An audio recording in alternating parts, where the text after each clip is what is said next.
bit பாக்கெட்ல ஒருத்தன் பணத்தை பறி கொடுத்துட்டு அலறி அடிச்சுட்டு போலீஸ் ஸ்டேஷனுக்கு வந்தா அவன் ஏதோ குளக்குத்தம் பண்ண மாதிரி அவனை நிக்க வச்சு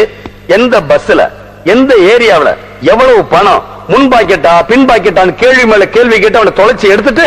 அவங்கிட்டே சரி ஓடி போய் 10 டீ வாங்கிட்டு வா 10 வடை வாங்கிட்டு வா அப்படியே ஐயாவுக்கு 10 பான் பராக் வாங்கிட்டான்னு சொல்லிட்டு அவன் சொல்ற ஏரியாவுல பிட் பாக்கெட் அடிச்சவன் நம்ம சண்முகமா இருக்குமோ இல்லையே அவன் தான் இப்ப ஊருக்கு போயிட்டானே ஓ மாரிமுத்துவா இருக்குமோ இப்படி எல்லாம் டிஸ்கஸ் பண்ணுவீங்க யாரு எந்த ஏரியாவுல பிட் பாக்கெட் அடிக்கிறாங்கன்னு நமக்கு நல்லாவே தெரியும் நாம பிடிச்சிருக்கோமா பிடிக்கவே மாட்டோம் ஏன் அவங்க அடிச்ச பணத்துல நாமளும் பங்கு வாங்கிக்கிறோம்ல